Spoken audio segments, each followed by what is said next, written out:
ओळख करून घेतली मी सगळ्या रत्नांची. अच्छा. 84ची 84 रत्नांची ओळख करून घेतली. हं. मला पत्तर कळायला लागला. कुठल्या पत्तरचं कटिंग कसं व्हायला लागलं ते कळायला लागलं. बरं. कुठल्या पत्तरचा हार्डनेस किती, हं. कठीणपणा, टणकपणा ते कळायला लागलं. कुठल्या पत्तरामध्ये काय काय रासायनिक घटक आहेत ते बरं. कळायला लागलं. अच्छा. त्या पत्तरचा तो कलर कशामुळे झालेला आहे अच्छा. तो कळालं.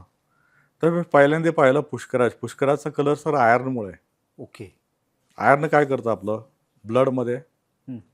वाहकतेचं काम करतं. बरं. ऑक्सिजनमुळं ब्लड सगळीकडे सर्क्युलेट होतं ओके. आणि तुमच्या शरीरातलं आयर्न कमी झालं की तुमचं हेमोग्लोबिन कमी झालं, तुमचं ते खाली येतो बघा. हो, हो, हो.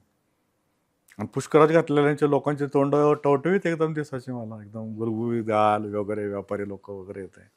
हां. मी पहिला पुष्कराजवरच विश्वास ठेवला. अच्छा.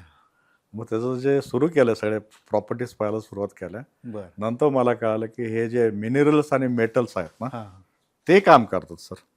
अच्छा. आणि मिनरल्स मेटल्स मिळाले ते सूर्याकडनं मिळालेच. जे काय तुमच्या पृथ्वीचं विघटन झालं, जे काय तुकडे झाले हां. हजारो लाखो वर्षात, करोडो वर्षामध्ये, हं, हं, हं. जे पाषाण युगापासून आतापर्यंत AI युगापर्यंत म्हणलं तर चालेल. बरोबर. हो, हो. तर पृथ्वीची जशी जशी वाढ होत गेली तसे तसे तिथं ते आणि हे सगळे लावारसामुळे निघतात सगळे बाहेर. अच्छा. मग ते कुणासाठी आहेत? ते आपल्यासाठीच आहेत. हां. फक्त तिथनं आपल्यापर्यंत आणायचा खर्च आहे. बरोबर. ऑलरेडी युरोप आणि अमेरिका भरपूर खर्च करते त्यासाठी. हं, हं, हं. सर ज्यावेळेला ज्वेलर्स लोकांना पुष्कराज माहीत नव्हतं त्यावेळेला मी दुकान सुरू केलं.